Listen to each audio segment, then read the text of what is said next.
¿Qué tal, chicos? Buenos días a cada uno de ustedes.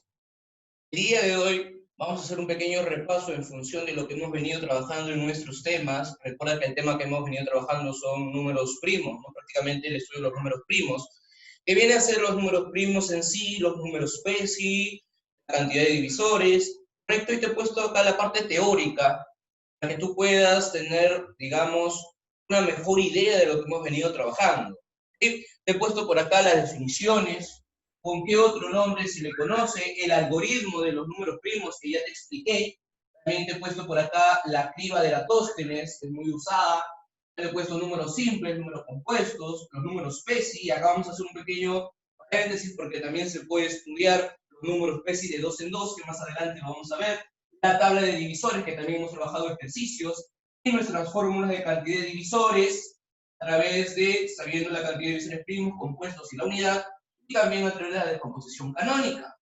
Suma de divisores inversas, producto de divisores, y también un adicional que te he colocado, que es muy utilizado en los exámenes de admisión, sobre todo en San Marcos y UNI, que viene a ser la función de Euler.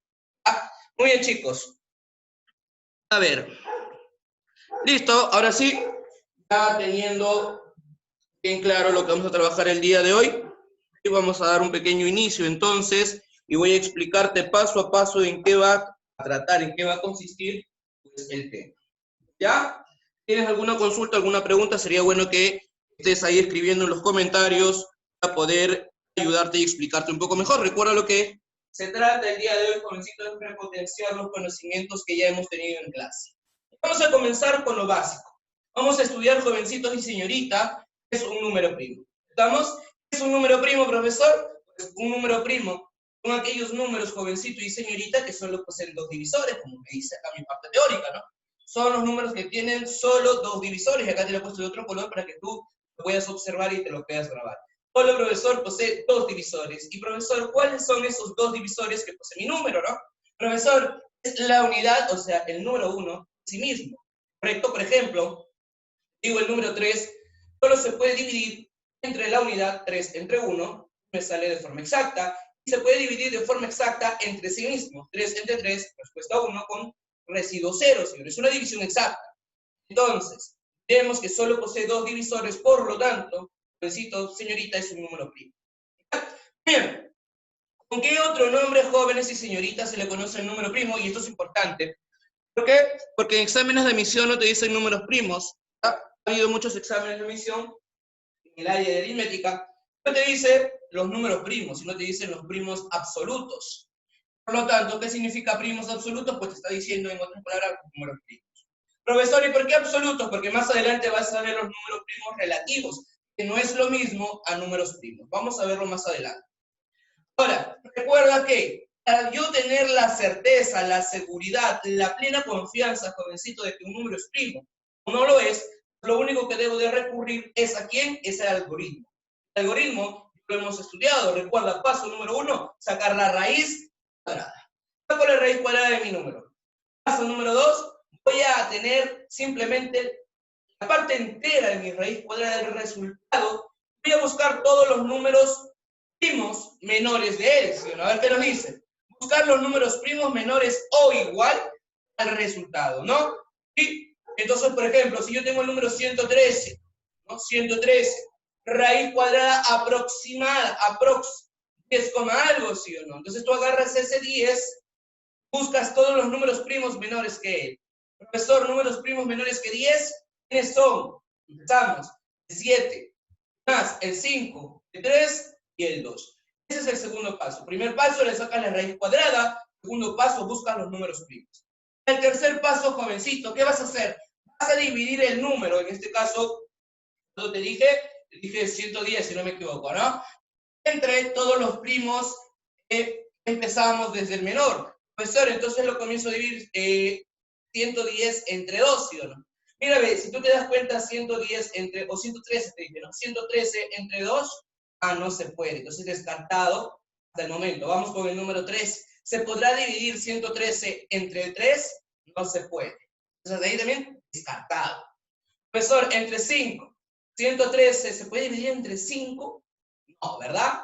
Profesor, 113 ¿se podrá dividir entre 7? ¿Ah? ¿Se podrá dividir entre 7? ¿Tú qué crees? No, ¿verdad? Ah, profe, entonces, si no se puede dividir por ninguno de esos números primos, diremos, pues ahora sí, vamos a determinar si mi número es o no es primo. En caso que no se pueda dividir de forma exacta con todos los primos que he hallado, entonces diré con total seguridad que ese número sí es primo.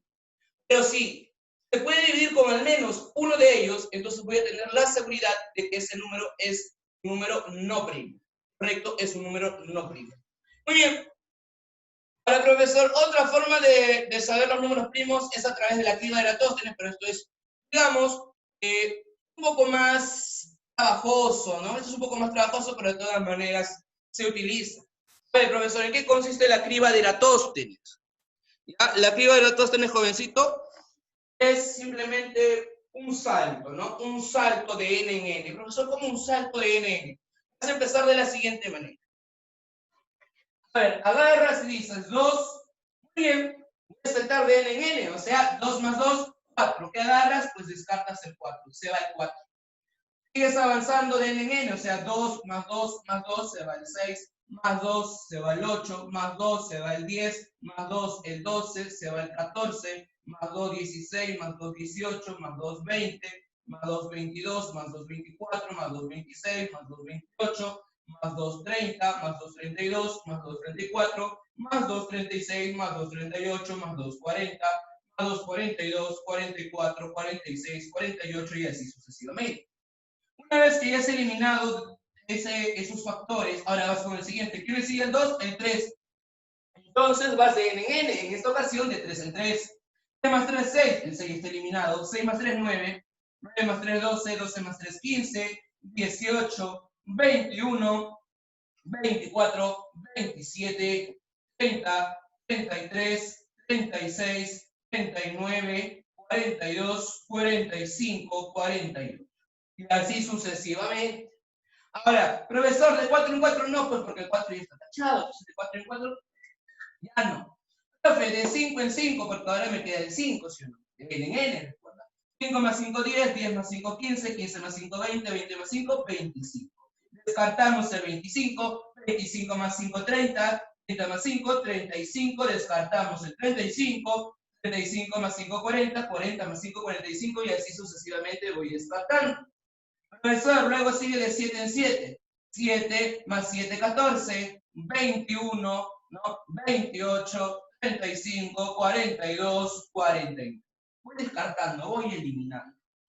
Profe, luego sigue de 11 en 11, pues empezamos de 11 en 11. 11, 33, 44 y así sucesivamente. Profe, de 13 en 13, 13, 26, 39, ¿no? Y así sucesivamente. Ahora, profesor, sigue de qué? De 17 en 17, 17, 34 y así sucesivamente. 19, 38 y así sucesivamente. Y voy trabajando, trabajando, trabajando. De tal manera, jovencitos y señoritas, que los números que me van a quedar en nuestra tabla, voy a tener la seguridad de que son números primos. Por ejemplo, el 2, el 3, el 5, el 7, el 11, el 13, el 17, el 19, el 23, el 29, el 31, el 41, el 43 y el 47. ¿Son, profesor? Son números primos. ¿Estamos hasta ahí? Listo. Entonces, si tú no quieres utilizar el algoritmo, otra opción para que tú puedas saber si un número es primo o no, es a través de la criba de Eratóstenes. Si te das cuenta, la criba de Eratóstenes, jovencito y señorita, va a serte un poco más sencillo en función de que tú trabajes con números pequeños, ¿sí? ¿Qué pasa si tú tienes un número demasiado grande? Entonces se te va a complicar. Por ejemplo, si te pide la raíz cuadrada, o digamos, determinar si un número es primo, 257, ¿no? 257. No vas a escribir hasta 257 el número y vas a ir descartando porque sería un trabajo demasiado largo. Entonces, ahí que se recomienda utilizar el algoritmo. Bien, chicos, hasta el momento. Voy a leer los comentarios. Si tú tienes alguna consulta, alguna pregunta, leo en los comentarios ya para despejar tu duda. Si no hay duda, sigo explicando lo que viene a ser el resto de los términos que vamos a utilizar en este temita de números. A ver, consultas o preguntas.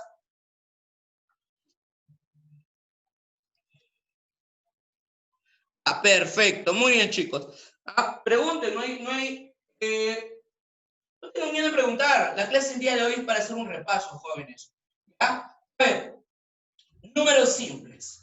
Profe, ¿números simples qué? Son aquellos números que no tienen azúcar, ¿no? Una vez explicando en una academia de Barranco, yo digo, chicos, vamos a estudiar, ¿no? Y empiezo. Números simples, ¿alguna idea?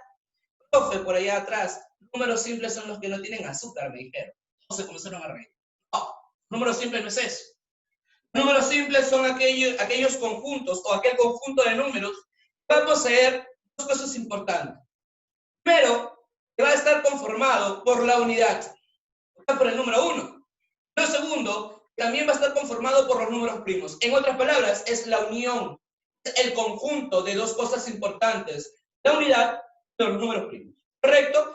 Eso de ahí, al juntar los dos, tanto la unidad como los números primos, estoy formando el conjunto de los números simples. No te olvides, que más adelante, jovencitos y señoritas, vamos a utilizar ese conocimiento, ese concepto previo para el desarrollo de algunos problemas, en el cual voy a explicar algunas preguntas que han venido en exámenes tanto de concursos como de admisión que nos dan a entender sobre números simples. Pero que no te lo dicen, que te dan a entender que te están preguntando los números simples. Vamos a ver más adelante. Pero, números compuestos. Profe, ¿y qué son los números compuestos? Digamos que es el antónimo de números primos. Números primos solo, solito, solito, solín, va a tener dos divisores. La unidad y sí mismo, como te había explicado. Pero los números compuestos van a tener más de dos divisores. En otras palabras, de 3, 4, 5 y así sucesivamente. Van a tener muchos divisores. ¿Correcto? Entonces, ¿qué nos dice nuestra teoría? Números compuestos son los números que tienen más de dos divisores. Más de dos divisores. En otras palabras, puede tener 3 divisores, 4 divisores, 5 divisores. Profesor, de acá el menor número primo es el 2, ¿cuál será el menor número compuesto? Sigue, ¿no? Menor número compuesto, jovencito y señorita, ¿cuál fue el primero que tachaste? El 4, ¿sí? El 4, jovencito y señorita, sería el menor número compuesto. ¿Estamos? Ya. Mira, hemos estudiado números primos, su algoritmo, ¿con qué otro nombre se lo llama? Y esto es importante, grábatelo. También se le conoce como primos absolutos. Hemos estudiado también, jovencito y señorita, sobre la criba de Eratóstenes. Hemos estudiado números simples, números compuestos. Vamos acá a los números primos. Y acá, jovencito y señorita, voy a hacerte una pequeña clasificación de los números primos. Voy a clasificar los números primos entre sí, o sea, números PESI, más conocido como números PESI, en dos partes. Tal y como tú lo conoces, tal y como a ti te han enseñado siempre, ¿no? Viene a ser este pequeño concepto. Son los grupos de números que no tienen divisores comunes, disculpen, distintos a la unidad. En otras palabras, profesor, en términos sencillos, en términos fáciles, vemos que los números primos entre sí, o sea, los números PESI, son aquellos números que van a poseer como divisor común, como único, escucha bien el término, como único divisor común, la unidad. Solo van a tener la unidad como divisor común, nada más. ¿Estamos hasta ahí? Listo. Entonces observa. Te dije que lo iba a clasificar en dos partes. La primera, es como lo conocemos, así, cómo está. La segunda, cuando yo trabajo los números PESI de 2 en 2, y esto de acá, jovencito, ha venido examen de visión, números PESI de 2 a 2. Profesor, ¿cómo son los números PESI de 2 a 2?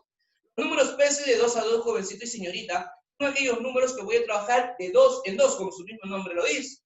Profesor, ¿cómo es eso? Mira, te voy a poner por acá unos números para que tú puedas entenderme un poco mejor. Yo tengo, por ejemplo, el número 4. El número 4. El número 5, vamos a colocar por acá, el número 4, el número 5 y el número 6. Quiero saber si estos números son PESI o no son PESI. Pero tú puedes decir, profesor, por la forma tradicional, ¿no? Profesor, son PESI porque no tienen ningún, digamos, divisor común, aparte de la unidad, ¿no? Ojo, pero también se puede ser de 2 en 2. ¿Cómo de 2 en 2? El mismo nombre lo dice, vas a trabajar de 2 en 2. 4 con 5, y se determina si es o no es PESI. Luego 5 con 6, y si se determina si es PESI o no PESI. Luego 4 con 6. ¿Correcto? Y se va trabajando así. O sea, se va trabajando de 2 en 2. ¿Estamos ahí? Y si todos, toditos, dicen, ojo, si toditos, te dicen son números PESI, entre ellos diremos que son números PESI de 2 a 2. De 2 a 2. En este caso, 4, 5 y 6 serán números PESI de 2 a 2. ¿Tú qué crees? ¿Ah? ¿Qué crees? ¿Serán números PESI de 2 a 2 o no? Según la teoría, mira, la teoría me dice, serán números PESI de 2 a 2 si yo trabajo los números de 2 en 2. Y todos, toditos, salen que deben de ser números PESI. A ver, ¿qué dice? A ver.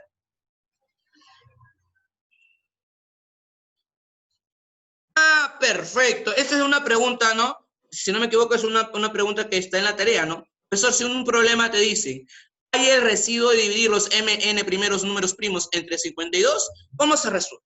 Se multiplica, mira. Voy a explicar acá rapidito. Fíjate del ejercicio anterior, mira. El problema no está complicadito, mira. Voy a explicar por acá rapidito, ¿eh? Es un problema sencillo. A ver, te dice que debe ser una multiplicación de MNP números primos entre 52, te pide ya el residuo, ¿no?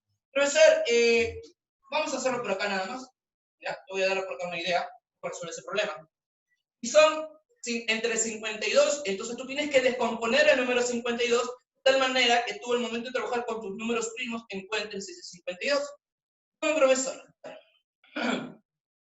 52 será lo mismo a decir 4 por 3, ¿sí o no? ¿Sí o no? 4 por 13, 52. ¿Estamos hasta ahí? Mira lo que voy a hacer. 4 por 13, 52. Mira. Voy a agarrar y voy a decir 2 por 26. 2 por 26 igual a 52. Estamos igual a 52. Profesor, ¿por qué? Porque este 26 yo lo puedo trabajar, joven, yo lo puedo trabajar, señorita, como 2 por 13. Y 2 y 13 son números primos, ¿o no?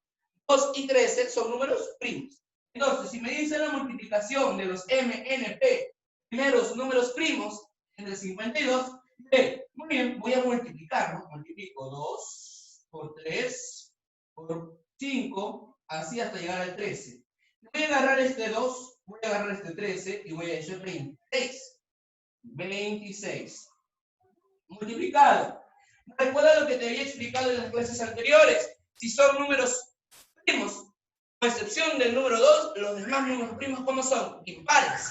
Y si son impares, lo voy a trabajar como múltiplo de 2 más 1, ¿o no?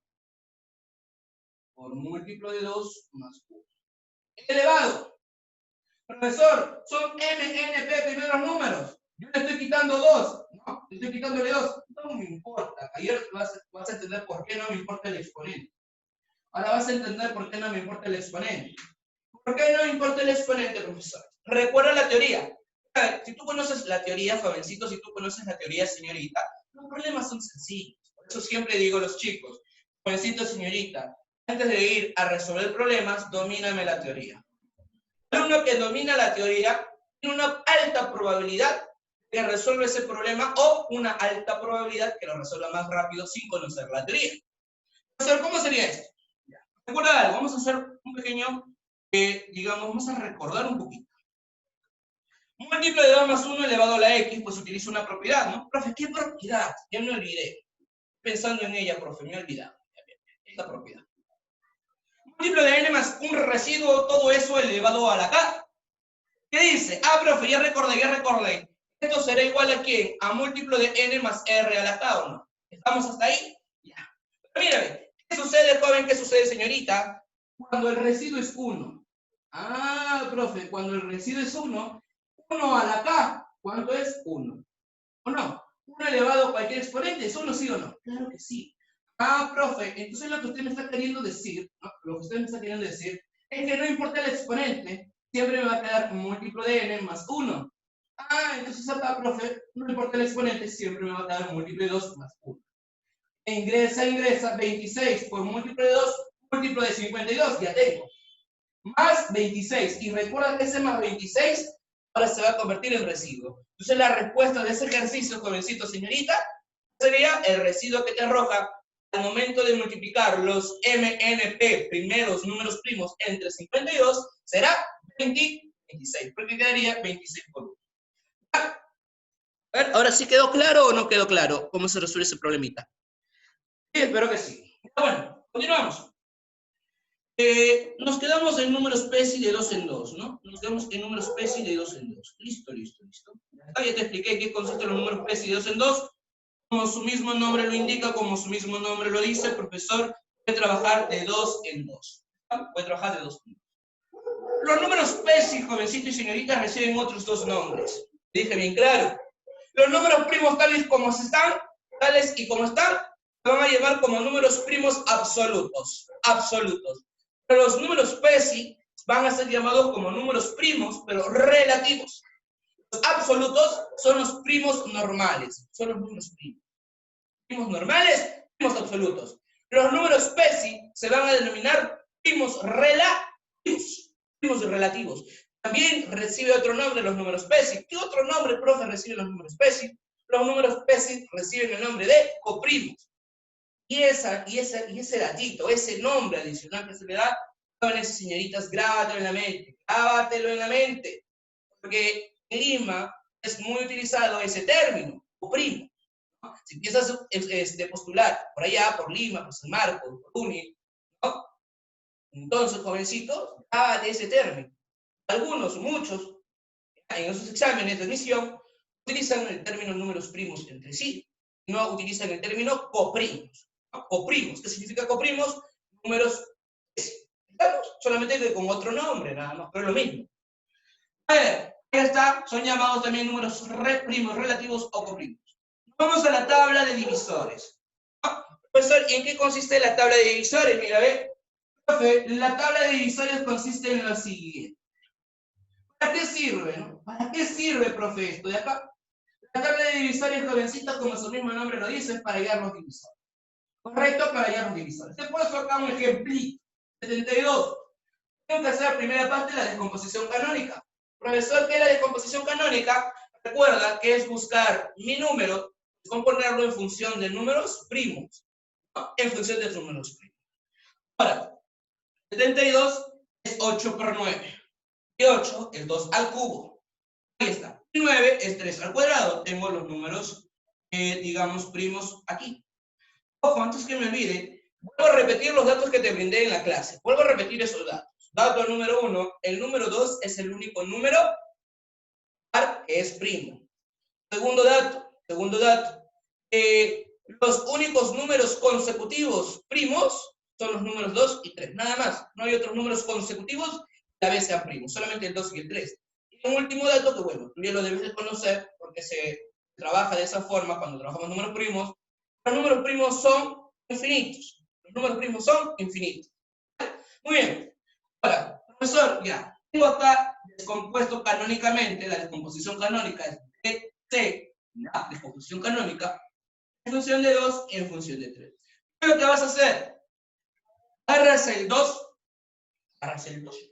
colocas 2 a la 0, 2 a la 1, 2 al cuadrado, 2 al cubo. 2 a la 0, 2 a la 1, 2 al cuadrado, 2 al cubo. ¿Para qué voy a hacer, profesor? Profesor, ¿por qué no es el cubo? Porque su máximo exponente es 3. Por lo tanto, acá el tope será 3. Empezando desde el exponente 0. ¿Estamos ahí? Ahora, profesor, el 3, coloco 3 a la 0, 3 a la 1, 3 a la 2. ¿Por qué hasta 3 a la 2? Ah, profe, porque su tope del exponente es el número 2. Lo que voy a hacer simplemente multiplico. 2 a la 0, 1, 3 a la 0, 1, 1 por 1, 1. 3 a la 0, 1, 2 a la 1, 2, 2 por 1 sería 2. Y así voy a ir realizando las multiplicaciones. A ver, profe, vamos con este numerito de acá. 3 al cuadrado 9, 2 al cuadrado 4, 4 por 9, 36. Ahí está. Simplemente hago como una tabla de multiplicar. Y todos los resultados que me queden acá, profesor, ¿qué van a hacer? Van a ser los divisores. Ahora, ¿cuántas columnas y cuántas filas se trabaja en este ejercicio? ¿Cuántas filas, cuántas columnas se trabaja? Se trabajan, jovencitos, 4 columnas. Por eso que le he coloreado acá de verdecito, porque estas son las columnas trabajables, ¿no? 1, 2, 3, 4. ¿De cuántas filas? 1, 2, 3. Ahí está. Yo lo coloreé de verdecito para que tú lo puedas observar un poquito mejor. Columnas, 1, 2, 3, 4 filas, 1, 2, ¿listo? Muy bien, una vez teniendo en claro todos los conceptos previos, vamos ahora a utilizar formulitas. Vamos con las formulitas. ¿Estamos? Ya, profe. Formulitas, primera, cantidad de divisores. ¿Qué cantidad de divisores? más conocida, cantidad de divisores de un número, es igual a cantidad de divisores primos, más cantidad de divisores compuestos, más la unidad. La conocidaza, ¿no? Cantidad de divisores primos más cantidad de divisores compuestos más la unidad. Voy a decir lo siguiente. Debes de recordar lo que hablé. Cantidad de divisores de un número. Perfecto. Es igual a cantidad de divisores simples, mira el término que he utilizado, simples, más cantidad de divisores compuestos. Ah, profesor, cantidad de divisores simples más compuestos. ¿Pero qué eran divisores simples? ¿Qué son números simples? Pues no te olvides que los números simples es la unión de números primos más una unidad. Jovencito, si tú agarras acá y dices, muy bien, voy a juntar los números primos, voy a juntar la unidad, ¿qué me va a salir? Los números simples. Primos, unidad, números simples, que me estaría faltando los números compuestos. Por eso que se dice cantidad de divisores simples más cantidad de divisores compuestos. Ahora, hay algunos ejercicios en el cual, joven señorita, te dicen, ¿no? Te dicen, debes de colocar o debes de saber cuál es la cantidad de divisores propios. Profesor, ¿cómo voy a hallar o cómo voy a conocer yo la cantidad de divisores propios de mi ejercicio? Facilito. La cantidad de divisores propios, joven y señorita, será la cantidad de divisores totales que tú has hallado menos nada más. Al total de divisores que tú has podido hallar, tienes que quitar uno y listo. ¿No? Y listo. Ahora, decía, jovencitos, te decía, señoritas, que había algunas preguntas en preguntas de concurso, como examen de admisión, que te dicen lo siguiente, mira. Dicen, muy bien, la descomposición, la pregunta. Calcule la cantidad de divisores no primos. Vamos a hacer dos cosas para que tú lo puedas entender mejor. Calcule la cantidad de divisores no primos. Algunos cometen el error de simplemente hallar la cantidad de divisores compuestos. No. La cantidad de divisores no primos, ¿quiénes serían? Claro que sí, debe conformarse la cantidad de divisores compuestos. Pero a eso tienes que añadirle la unidad. ¿Por qué? Porque la unidad, jovencito, pertenece a los simples. ¿Estamos? Entonces, cada vez que a ti te pregunten calcular la cantidad de divisores no primos, vas a hallar la cantidad de divisores compuestos más uno. Ahora, otro tipo de pregunta que también viene es calcular la cantidad de divisores no compuestos. Y es casi lo mismo a lo otro, ¿no? Pero solamente he utilizado no compuestos. Jóvenes, si a ti te piden calcular la cantidad de divisores no compuestos, lo que te está pidiendo calcular a ti debe ser la cantidad de divisores simples. ¿Estamos? A ti te piden calcular la cantidad de divisores no compuestos, lo que te pide a ti es calcular la cantidad de divisores simples. ¿Listo? Bien. Ahora, ¿cómo sería la cantidad de divisores, jovencitos, cuando yo tengo a través de una descomposición? A través de una descomposición, joven y señorita, no una descomposición canónica,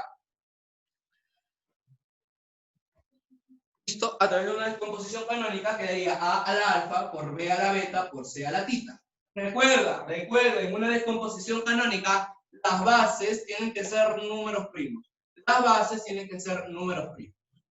¿Cómo sería la cantidad de divisores? Algo recontra sencillo, algo recontra facilito para decir. Vas a agarrar a los exponentes, alfa, beta y tita, y a cada uno de ellos le vas a tener que agregar la unidad. Alfa más beta más tita. ¿Estamos? Listo. Alfa más 1, beta más 1, tita más 1. Profesor, ¿y qué voy a hacer con eso? Una vez que tú has sumado 1 a la unidad, disculpa, 1 a los exponentes, vas a tener que multiplicar cada uno de esos resultados. O sea, va a quedar multiplicación de alfa más 1 por beta más 1 por tita más 1. Por repetir, la cantidad de divisores de un número será, cuando tienes la descomposición canónica, las bases siendo números primos, los exponentes le sumo. Alfa más 1 por beta más 1 por tita más 1. ¿Vamos? Ahora, teniendo la misma descomposición canónica, vamos a hallar la suma de divisores. Vamos a hallar la suma de divisores teniendo la misma descomposición canónica. Voy a decir A a la alfa más 1. En otras palabras, vas a copiar esto tal y como está, al exponente le sumas 1, tal y como está acá. Copias A a la alfa más 1, pero a todo ese resultado le quitas 1. A todo ese resultado le quitas 1. Y abajo, la base menos 1. Vuelvo a repetir, la base al exponente, ese exponente se le suma 1, a todo ese resultado se le resta 1, dividido entre la base menos 1. Y así se va a repetir en cada uno. Por ejemplo, acá sería b a la beta más 1, a todo ese resultado le resto 1, dividido entre la base menos 1. ¿Estamos? Y así, si hay más elementos, se le va añadiendo de la misma forma. Correcto, la base al exponente más 1, a todo ese resultado le resto 1, dividido entre la base menos 1. Ahora, la suma de inversa de divisores. Jovencitos, acá atentos. Para tú poder tener la respuesta, antes que me olvide, vayan colocando en el chat, por favor, su asistencia. Ya, vayan colocando en el chat su asistencia antes que se nos pase. Ya les explico acá. Suma de divisores de inversas. Para resolver este de acá, para utilizar esta forma, conceptos previos que debes de conocer antes de irte a resolver el problema. Primero, debes de saber la cantidad, o mejor dicho, la suma de divisores de mi número. Antes de resolver la suma de inversas, tienes que saber la suma de divisores de tu número. Primero tienes que saber eso. Una vez que tienes resuelto la parte de arriba, para hallar la suma de inversas, tienes que dividirlo entre el número. Entonces, jóvenes y señoritas, la suma de inversas de divisores será suma de divisores de mi número dividido entre el número. ¿Ya? Eso es lo único que tienes que hacer. Primero se resuelve la suma de divisores y luego lo divides entre ellos. Para el producto de divisores, jóvenes y señoritas, para el producto de divisores es n elevado a la cantidad de divisores y todo eso va a tener raíz cuadrada. Raíz cuadrada de n elevado a la cantidad de divisores. Y acá es donde quiero llegar y acá es donde, jovencitos, te tienen que prestar mucha atención. La función de Euler. Entonces, ¿cuándo utilizo yo la función de Euler? Mira, he puesto, si mi número es p elevado al alfa por q a la beta, como me faltó espacio, ya no puedo poner más, porque solamente he trabajado con esas dos bases. ¿Cómo se va a definir la función de Euler? ¿Para qué sirve? ¿No? ¿Para qué sirve? La función de Euler, jovencitos, va a trabajar para los números p, para los números primos entre sí. Consiste en que esa formulita o la función de Euler va a ayudar a conocer la cantidad de divisores primos con respecto de mi número. Vamos a hacer acá. N es igual a P a la alfa por Q a la beta. B, P a la alfa menos 1, mire, ve, acá el resto. P elevado a la alfa menos 1. Todo eso multiplicado por P menos 1. Y este proceso se realiza para los demás. Q elevado a la beta menos 1, multiplicado todo eso, multiplicado por Q menos 1. A ver, yo quiero saber, jovencitos, cuántos números son primos entre sí con n y menores de n, entonces utilizo la función de n. ¿No? Si yo quiero saber cuántos números primos son, o cuántos números son p si con el número 7, y menores a él, utilizo la función de Euler, ¿no? Profesor, mi número es 7, es 7 a la 1 nada más, ¿no? Utilizando la función de Euler, 7 a la 1 menos 1, ¿por qué 1? Porque su exponente es 1 y le resta 1. Multiplicado por ¿qué? Por 7 menos 1. 7 menos 1. 1 menos 1, 0. 7 a la 0 es 1. 7 menos 1 es 6. 6 por 1 es 6. Hay 6 números primos entre sí que sean con 7. Por ejemplo, el 1. El 1 y el 7 tienen como único divisor común el 1. El 2 y el 7 tienen como único divisor común el número 1. El 3 y el 7 tienen como único divisor común el número 1. El número 4, el número 5 y el número 6, de la misma forma, tienen como único divisor común el número 1, por eso que sí son sí entre ellos. ¿Ya? Para eso se utiliza la fórmula de Euler. Bien, chicos, nos quedamos hasta acá. ¿Alguna consulta, alguna pregunta?